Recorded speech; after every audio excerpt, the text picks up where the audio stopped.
is a Bramble Jam podcast. Hi, I'm Bran, and I love 90s sports movies. Hi, I'm Ryan, and they got the guards in the backfield, the center's on the right, and the quarterback isn't even there. I'm sorry, Dan. Go ahead. You said the quarterback isn't there. I thought you were done. It's still your turn, right? Go ahead. I love sports movies. I also thought about stopping there. That's on me. You did. There was a pregnant pause, to say the least. I'm Dan. I love 90s sports movies, and this is the Deck the Hallmark podcast. Deck the Hallmark, it's his podcast. Brandon and friends host this podcast. We hope you like this jolly podcast. Da da da da. Hi, everybody. Boy. How are we? Another week.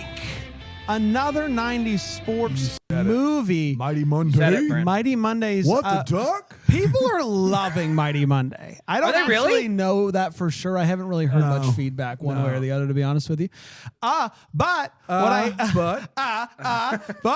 what we didn't talk about last week that I think maybe we should talk about now, Dan, is the fact that you can watch this show, Mighty Monday. Maybe you've been like, I want to enjoy Mighty Monday, but I want to watch Ryan's face, but I don't have Philo. What do I do? Come and check us out on YouTube. Easiest way, honestly, go to deckthehallmark.com and you can find all those links and whatnot. Even the individual episode, you'll be able to watch it on deckthehallmark.com. But then go to the YouTube, subscribe to the channel, and it'll all be there. Ryan, I'm going to go full screen on you. And I want you to smash that subscribe button. Well, okay. I was going to say speak to America and let them know your heart. But yeah, let's do that. Go ahead. America, my heart is telling me a couple things. One, what is this, a telethon? And two, my mom made that. No, I Deck the Hallmark on YouTube is, I think, the best deal, not just stateside, but international, worldwide. And if you want to see my face do this, subscribe. Wow, that was pretty good. What a move. Stateside. What a move. International. Doesn't matter. Stateside. International or Doesn't stateside. My mom made that. Stateside. Strong side. I'm excited to talk about Little Giants, a movie that I devoured as a child and was excited to dive back into because I hadn't seen it in many, many moons. Shall we get into it? Let's get into it. Did you buy anything this week? It's been a big autograph month, but we can talk about that next week. It's been a big autograph month. Yeah. What is that? Tease it out a little bit. a lot of things that like I had ordered like a while back came in. You know, I went to a con in Virginia, so yeah, there's some stuff happening. Yeah. Man, that was I don't know, not helpful. As good as the stateside smash the button was, that was bad. Best autograph you've gotten. I'm looking at I got for $30 off her website a Sabrina Carpenter auto. I feel like that's gonna raise in value one of these days. $30 off her website. Yeah, like you got a certificate sale. and everything? I mean, I got the proof that it was from her website, signed by her. It's from SabrinaCarpenter.com. It's printed on there. There's not no way that could be. Yeah. That's printed on there. What do you mean it's printed on there? She did not Did sign she that. sign it with a pen or is it printed? She signed it with a gold Sharpie. It's her signature. And then Just you an have SC. proof You sure about from that? SabrinaCarpenter.com. What are you guys doing here? No, like I just think This is why I was being ominous. I don't know if that's going to raise in value if you don't have a certificate of authenticity with It's a glossy of Sabrina Carpenter. What is it? You want me to go grab it? I'll Is take it on 2 like seconds. a dot matrix? Go grab it. All right, Go grab it. Go fill air. I think can you go to SabrinaCarpenter.com? I'm if I assuming have that's to. her website. To find out if this is readily available. Like was it a? Hey, it's me, the Rye Guy. Okay, Yeah. so this is her vinyl. Her album "Man's Yes. Best Friend" is out now. Okay, great. There's the vinyl. That does look authentic. That is not printed on. Yeah. Yeah. This is yeah. I mean, this is a Hold legitimate. on. So that's a $30 vinyl that she also autographed? Might have been 35. It That's was a very, an very absolute reasonable. steal. You Yeah, can't totally. get a single CD from Taylor Swift for that.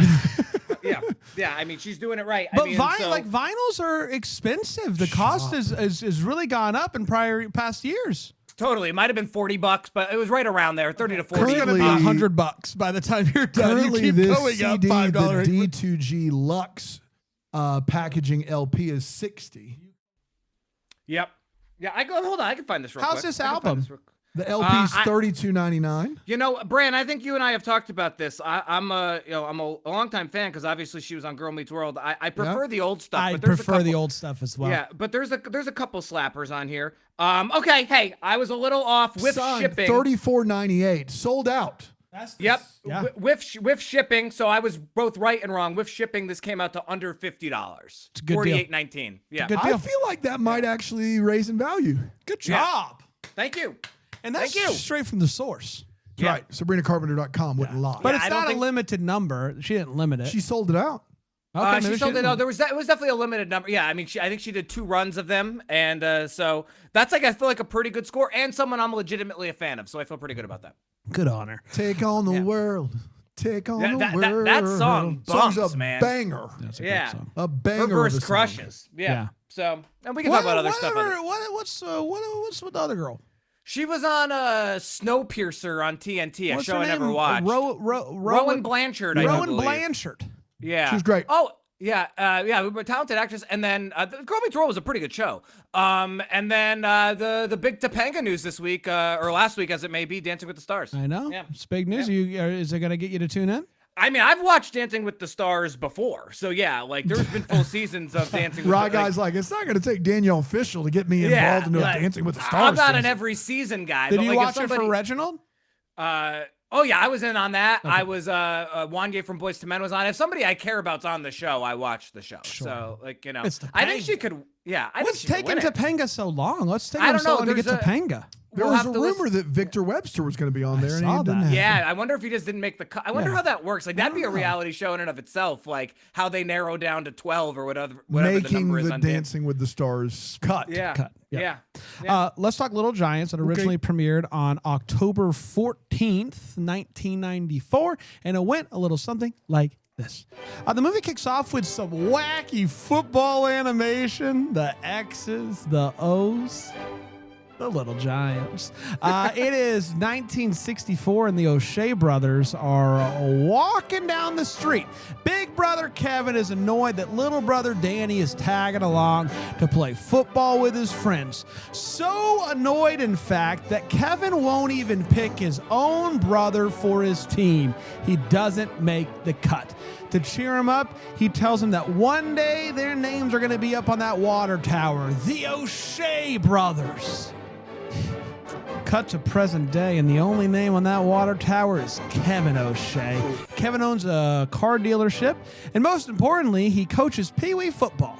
Today is tryouts, and one of those tryoutees, One of those players trying out for the team. Tryouties. It is the It's a October competing car Yeah, dealership. tryouties. Is Icebox. Icebox? I got this icebox wham. And it is Icebox's. It is Dan. Are you having a stroke? You want to start over? Are you okay? I can get to the Sabrina Carpenter auto story quicker Oh my if we God. start over. What other autographs did you get, Rod? No. I'm going to call 911, and as the paramedics arrive, you can soothe my blood pressure by telling me about other autographs. Icebox is Danny's daughter. What? That's right. Icebox is a girl. Whoa! I know. It is here that we find out how much Kevin has accomplished. Championships in high school and college. The Heisman Trophy winner. Really, what that really paints the picture of is how much he hasn't done. fallen. Whatever. Yes. It's neither here nor there. He's done it all, and it is time to find out who made the team, and all the dorks that you would expect don't make the team. But also, Icebox doesn't make the team. His niece. But Icebox is good at ball. Best one out there. That's a little weird. Danny tells his brother that he's wrong about these kids, and he's going to prove it. Icebox can't take it anymore. He won't pick me because I'm a girl. She tells the other kids that they're going to start their own team coached by her dad. Danny isn't sold on this idea until Kevin tells him that he's not allowed to do it. one town, one team. He challenges him to a playoff in 2 weeks. Playoff winner gets to be the town's team. They're going to need some more kids. So Icebox, I almost said dorks. Some more tryouties. Tryouties. They're going to need some more dorks, some real nerds out there. So Icebox and the other kids go around town finding other outcasts to join their squad. At the grocery store, they come across a boy throwing toilet paper real good into a basket. It's very impressive, and Icebox is confused because he's also cute. Huh, how about that? Turns out he's a great quarterback. So word gets back to Kevin, and he goes to check out the other team, and he ends up getting arrested for being a peeping Tom, and that's played for laughs. A new kid comes into town. His name is Spike, and Spike is massive. His dad calls Danny, thinking that he's calling Kevin because he wants to play football. Spike doesn't fit in with Danny's team. Spike doesn't like them. Spike, bad guy. Spike's dad ends up pulling him out when he finds out that he's on the wrong team, and that leads to a big fight between Danny's team. All the players begin to fight and all that stuff. All is lost until John Madden and a bus of 4 NFL players show up. Going to the Hall of Fame. That's right. They're on their way. That gives them exactly what they need. Some pep talks, some lessons on intimidation. They're ready to go. It's game day. The day of the big game, and Kevin... It's game Why, day. yes. Why, yes, The day Bran. of the big game. That day is today when they play the game, and it's a big one. So a couple of the it's other today. autos I got. So I got an Audi, try Audi. I got a VW. I got all kinds of different options you could try. Try out it. Try Audi. Kevin gets Danny to make a bet. If Danny's team On wins, game day, the most sacred of all days For the the game biggest to of be all played. games. Game day. if Danny wins, he gets Kevin's Chevrolet dealership. Dude, have you been drinking? I am in my head now, Dude, If Kevin that wins, Arby's cup is filled with Jim Beam. if Kevin wins, he gets Danny's gas station. Facing a 21-point halftime deficit, it's not looking good for Danny's football giants. He goes into the locker room and gives them quite the speech. Danny suggests that instead of just trying to meet muscle with muscle, they outsmart him. That's right. You know what I mean? Outthink 'em. That's right. Preach. Ultimately, a lot of things happen, and they end up winning the game. How about that? Last second fumble Rooski. Danny says, hey, instead of maybe we should just join teams. You know, It doesn't have one town, one team. It can be all of us together. And Kevin, maybe we can coach together. Kevin is not really on board with this. And he says, hey, instead of me taking your dealership, how about we put our names on the town water tower like it was supposed to be, home of the O'Shea brothers. And so it shall be, and so it is. And that, my friends, was The Little Giants. We did it. Probably our Yes, we best did. effort in my 3.5 years on the podcast. I so would far, say right? that opening 13 minutes, I don't think it gets much better. I think we nailed it. Crushed it. Stem to stern. There's nothing to change. If this is your first time, That's right. you're welcome. Please It stick doesn't with get us. better. Smash that subscribe button. Smash it. Try Audi. All right, let's take a break. We'll come back. We will talk about this movie some more here on Deck the Hallmark.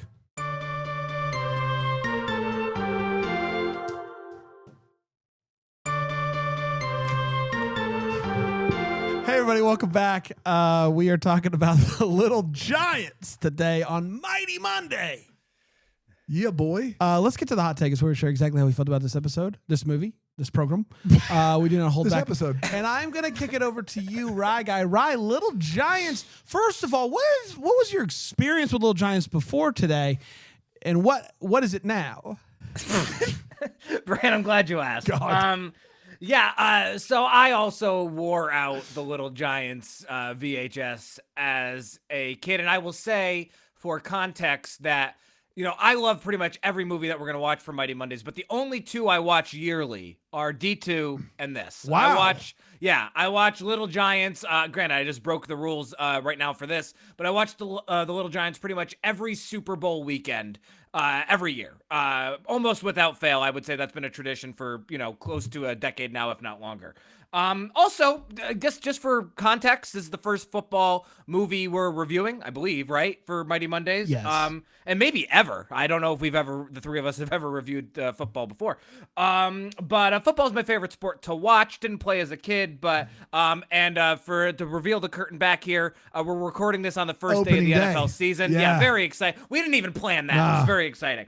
I think this movie is an absolute classic, hilarious, and I'm not saying this in like a hyperbolic sense. I think you'll agree with this, Dano.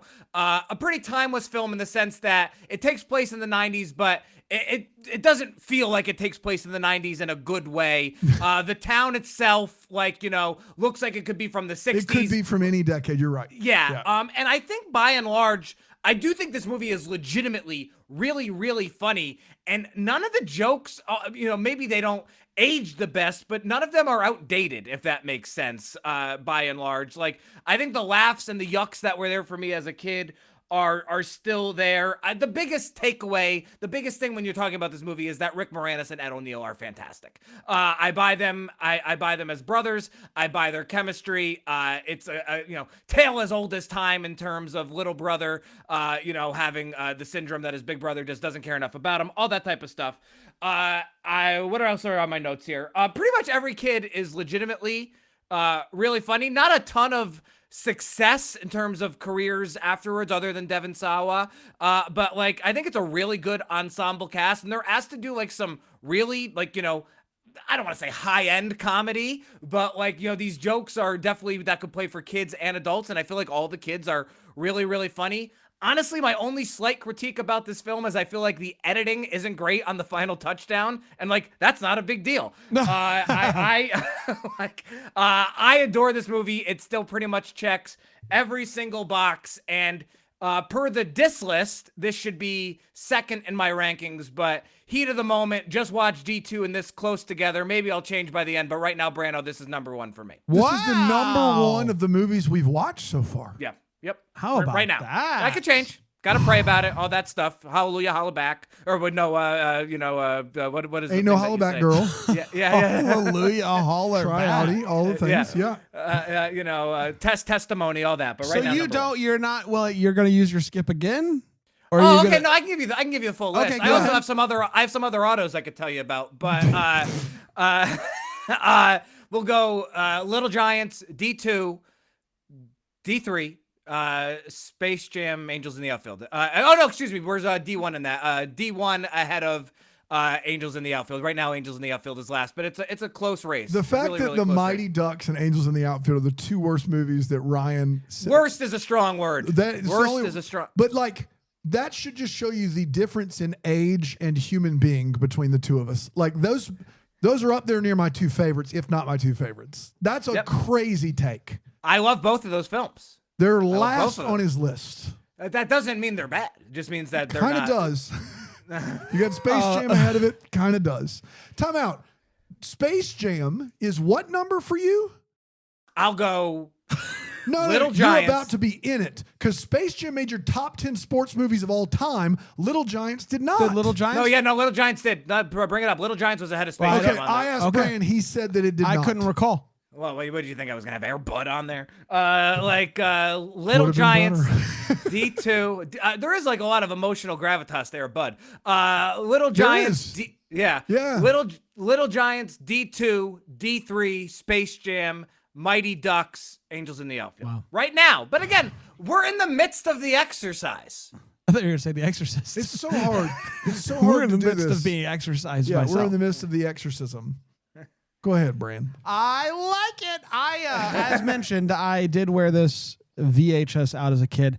I thought it was one of the funniest movies I had ever seen as a kid, and I got to be honest with you, still kind of hold on to that. Holds up. This is a very funny movie. Is it a good football movie? God, no.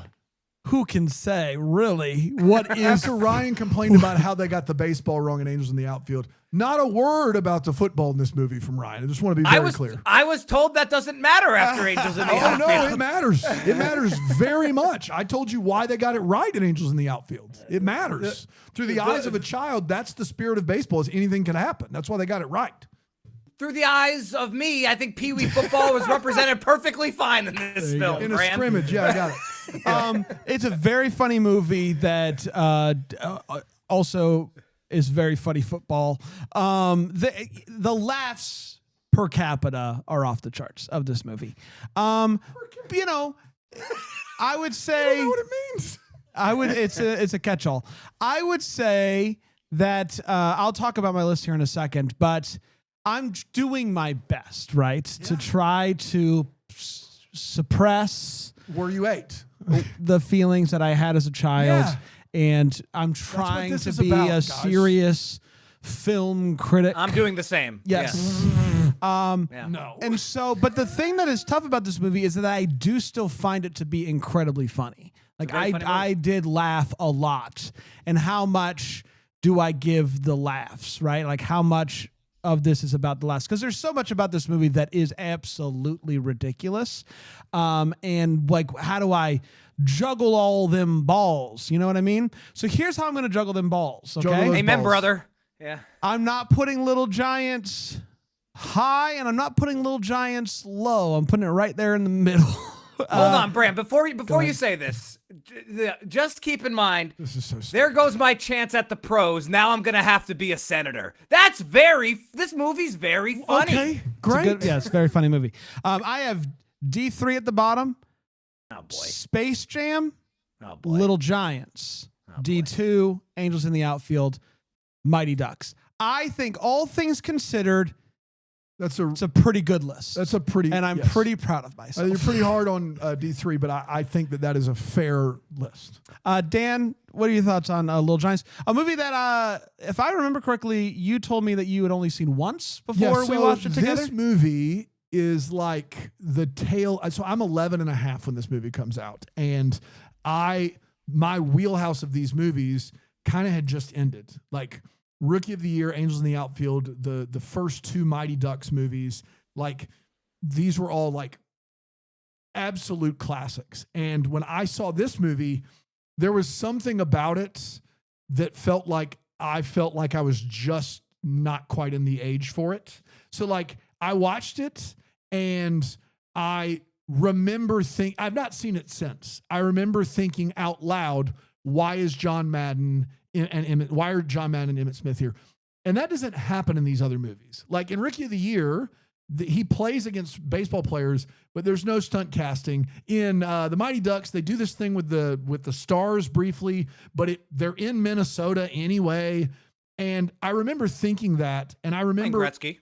I remember thinking that didn't make any sense. And also, I had seen a lot of Rick Moranis, right? I'm 11 and a half years old. So like the Honey, I Shrunk the Kids, Honey, I Blew Up the Kid, Spaceballs, like these are all like like Rick Moranis is just a part of the 80s, 90s comedy. Rick Moranis is a god to kids at this point in time, right? Like I just remember it wasn't I remember enjoying myself because I didn't get to go to the movie theater that often, but I remember just being like, this is just kind of a step down from what I was hoping for, considering how much I think Rookie of the Year and Angels in the Outfield honor baseball and honor the kids movie at the same time. Mighty Ducks does that for hockey. That is not the feeling I got with this movie. This movie has 7 fart jokes in it.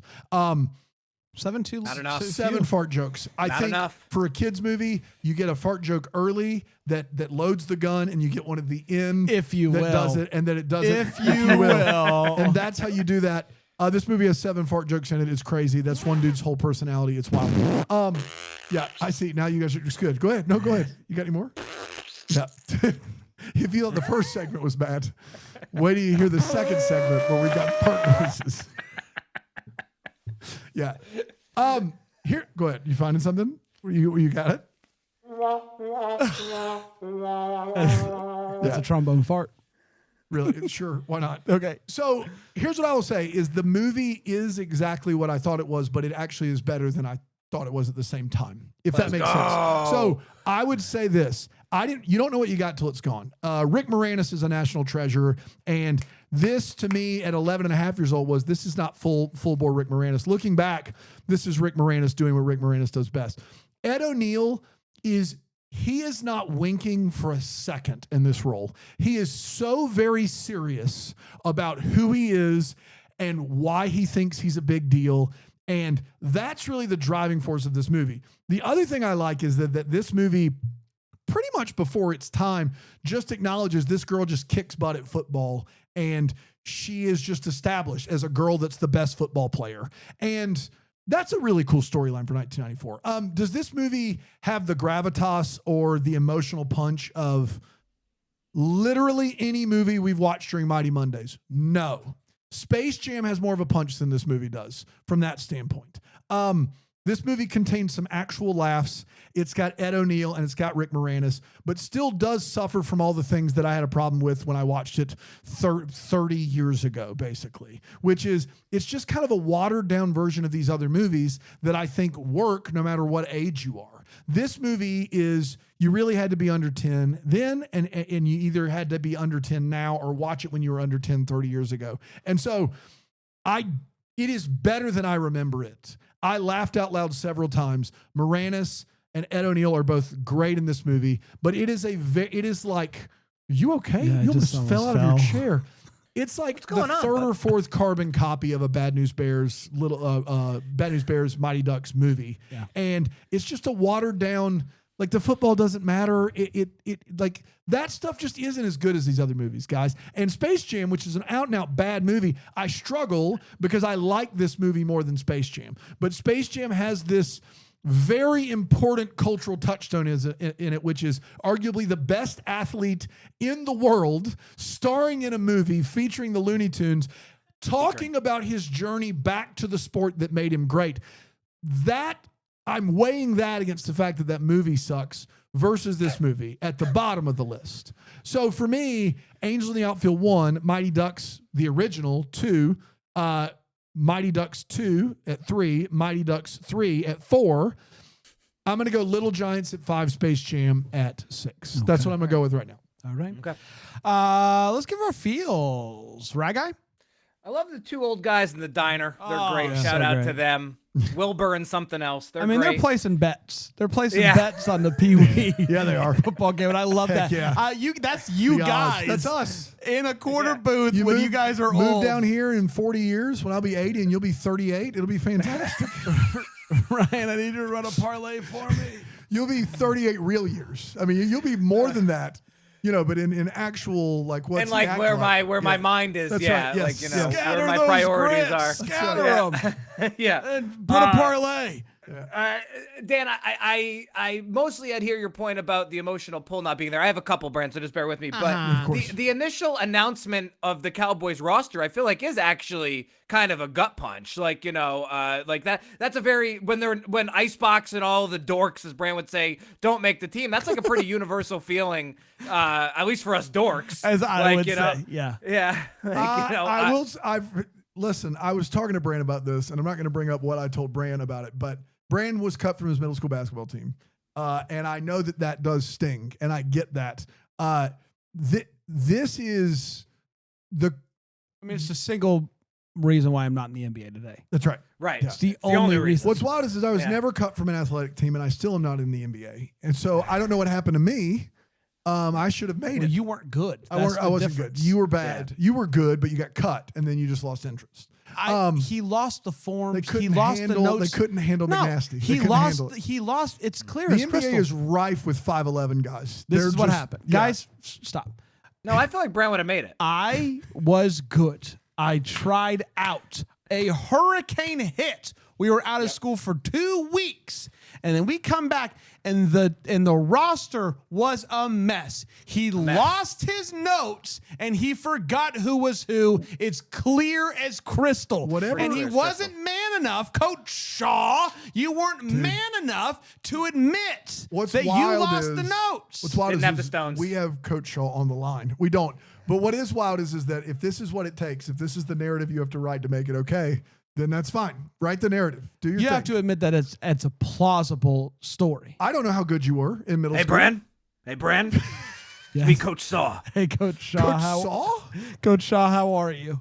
Good. How you doing these days? What'd you ever amount to, kid? A lot, actually, Coach Shaw. And he didn't need basketball to do it. Do you remember, Coach Shaw, do you remember how good Brandon was at basketball?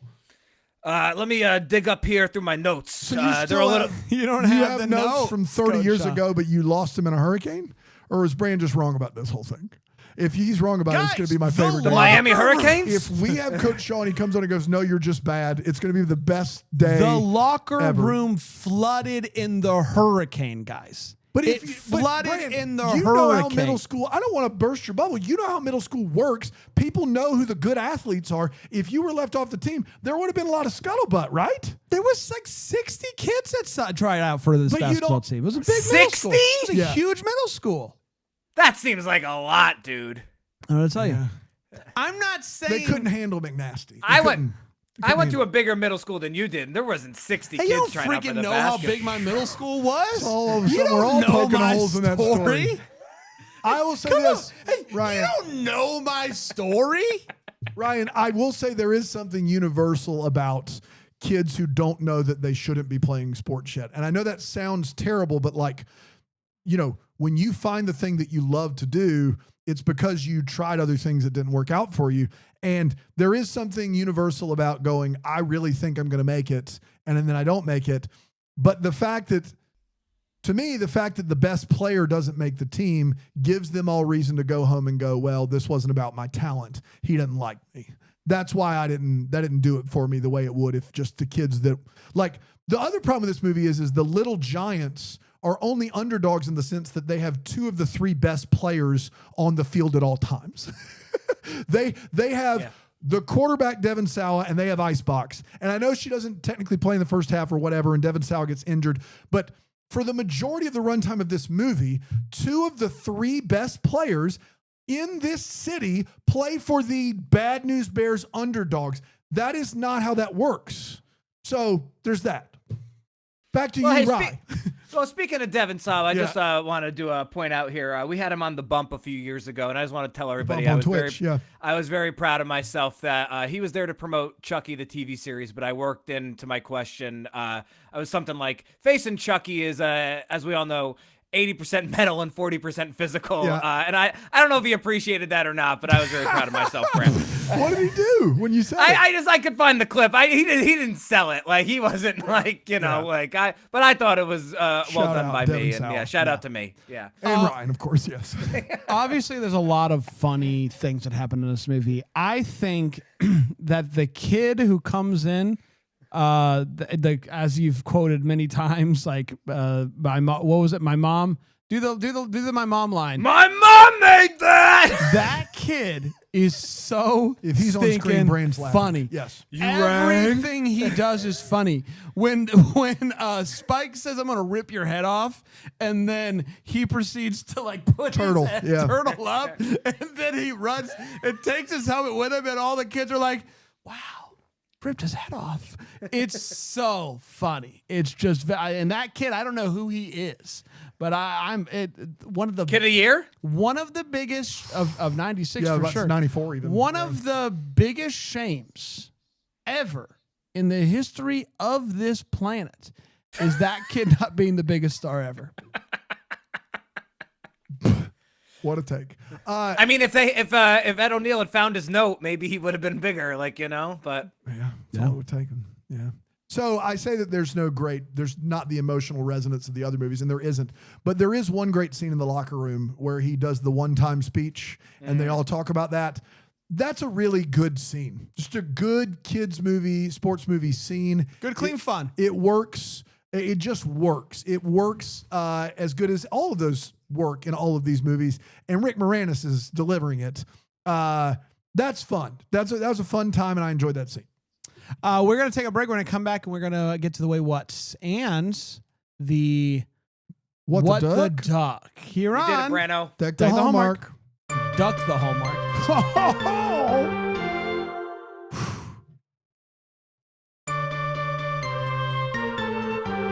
Welcome back, everybody. It's good to be here. Yeah, it is. I'll say it. Yeah. Good for you. But I woke up today. I didn't want to come into work. Yeah, that's me most mornings, you know. But then it's a tough job out here. But then I remembered people are counting on us. People are counting on us. That's right. It's time to get to the Wait What. That's what we're talking about. What in this movie made us go Wait What? I'll start with you, Right Guy. I have a real one here for a second, so indulge me, guys. He's a real one. I want this to be a real thoughtful conversation. In the diner. Yeah. In the diner. When the scene ends with a really nice moment of Ed O'Neill telling Icebox, she goes, Uncle Kev, do you think I'm pretty? He goes, no, I think you're beautiful. It's actually a really, really nice scene. Do we think that, I've thought about this for many years. Do we think he's manipulating her or not?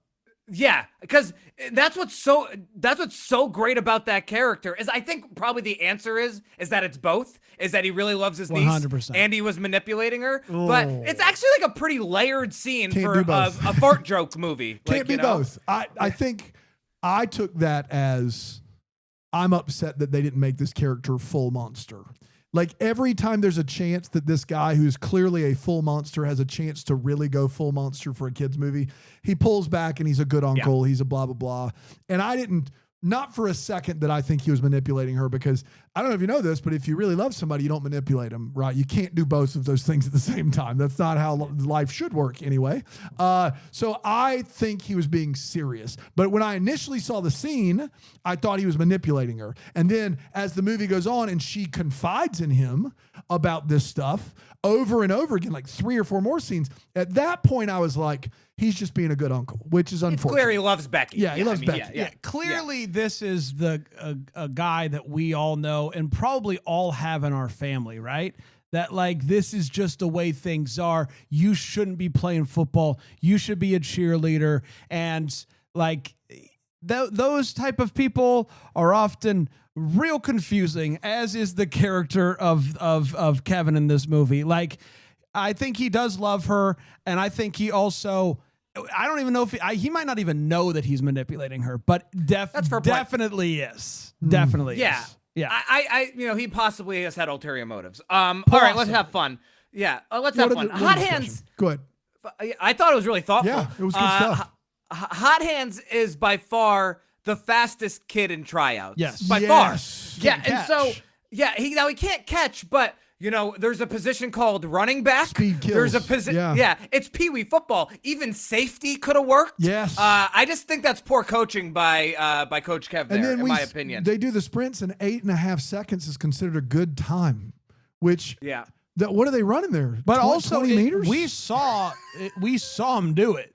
It wasn't 8 seconds. We saw Yeah, the whole it was thing. way It was quicker. quicker. It was like 2 seconds tops. 8.5, Yeah. good time for whom? Well, I mean, I guess compared maybe to the rest of the crew, but even then, again, it goes back to my point from the beginning. He converted it to Celsius. Yeah, That's what I gets you. understand that this movie has to establish that Icebox's mother left.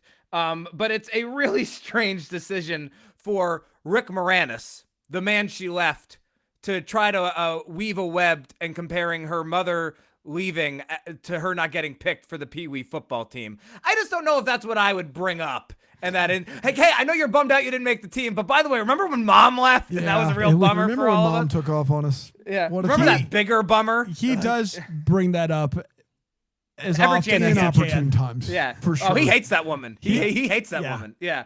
And he might, honestly, he might be more manipulative to Icebox than old Kevin's over there Kev. in the cafe. Everything is like, hey, I didn't leave you. Yeah, I'm still here. I'm still here. To the point of Rick Moranis, how has he not bumped into Devon Sawa's mom for 30 years? No kidding. That was, He hides like this is like some big, like he didn't know. He didn't know they were still in town. Yeah, It's a it's not like they small moved town. back. There's no line There's a that says water they tower. moved back. There's a water tower, guys. Yeah. Everybody There's knows like- everybody. There's 200 people in this town, tops. Like, Sheesh. Rumor I has often- it 75 of those kids though tried out for the middle school basketball team, so you got to keep that in mind. At least. And then there's a hurricane. You don't know their story, Bran. Yeah. So the scene, John Madden is on the Madden Cruiser, and off come 4 real NFL players. That's right. I often wonder if wide receiver Tim Brown was just a really horrible actor, or if they just didn't have time for his 30-second segment with the kids. That's right. Because he doesn't get a line. Yeah. And it's not like the movie is worried about pacing. Yeah. It's like and it's a skosh. Yeah. It's not like Emmett Smith's Daniel Day-Lewis either. You know what I mean? Like, how bad was Tim Brown? The movie without credits and without the X's and O's at the beginning is a skosh over 90 minutes. Right. They could have found 30 seconds for Tim Brown. Nope. But nice payday for him all the same, I presume. And no offense to Icebox. She at worst, is the 3rd best player on either team overall. She's probably the best, right? I think you'd say Spike, Junior Floyd, and Icebox in any particular order, right? And we can do that ranking later.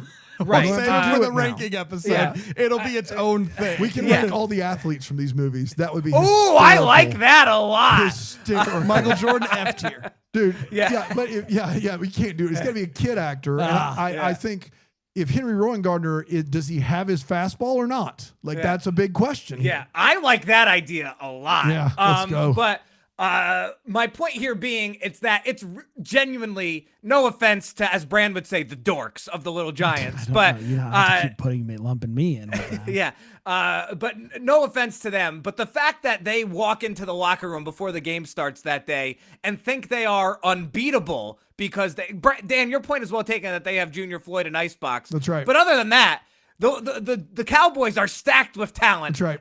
And the Little Giants are not. So the fact that they thought Icebox alone was going to lead them to victory, to me, didn't really hold water, Bran, with those dorks. I understand. As I say. Yeah. A couple of things. One, Icebox does go home after not making the team. She's going to treat herself to some chocolate milk, and I mean, who hasn't? She does not stir her chocolate in the chocolate milk, and it sits there in the bottom of the glass, Disgusting. and it is a quarter of that glass. A quarter of the glass is just the chocolate syrup. Someone's got to put an end to that. You're gonna run out of syrup. Guys. You don't have to put that much in. And I'm saying that's Brand saying I know. that. That's how you know it's serious. Brand is saying easy on the chocolate syrup. Easy on the chocolate syrup. These kids on the Cowboys are out here rocking their brand new Chris Cowboy helmets while riding bikes. That's some things you just don't do. You got to save that for game day. You can be riding around. Something could happen. Like, I don't know. Icebox could chase you with a go-kart. Hey, why does Rick Moranis only drive a go-kart? Do you know? Like what's that about? And a risky move where he cheats death in front of a train there. What is that Sociopath. Just- Man is a sociopath. Oh, my God. Yeah. He says, hey, we could put mud tires on the go-kart tonight if you want to. Little did we know that's their only vehicle. So transportation. Yeah, that's all there is to it. And then last but not least, we get to the game, the big game, the final game, the game that we're all here to play, the game. Big day. And Big the big game. day game. Yeah. And these two brothers somehow can't tell that their voices are being amplified to everybody. No. They are unaware when they're like, you think you're dumb, I'm going to do it. And everybody's like, what? And they're just unaware that amplification is happening around them, but it doesn't get to there. There's no walls to bounce off and come back to you. You know how when the refs are out there and they're like, that's a pass interference. Yeah, echoing, yeah. Interference. And it is so much that it echoes. They're hearing the reverb. Nothing. They have to be. Nothing. They're Yeah. good to go. They're good to go. Dan? The biggest one of this movie is a serious one, which is in the credits at the beginning of this movie, it says director of photography, Janusz Kaminski. And Janusz Kaminski is Steven Spielberg's personal cinematographer. He's crafted some of the most historically cinematic shots of all time. Yeah. If you look it up, what this guy does is crazy. And when I saw his name attached to this movie, I did an actual rubbed my eyes, checked IMDb. It is the same Janusz What's great is like Kaminski. it says it's an Amblin Entertainment movie. Yeah, And we're Amblin Entertainment, yeah. All right, okay, that's Go ahead. interesting. Go ahead.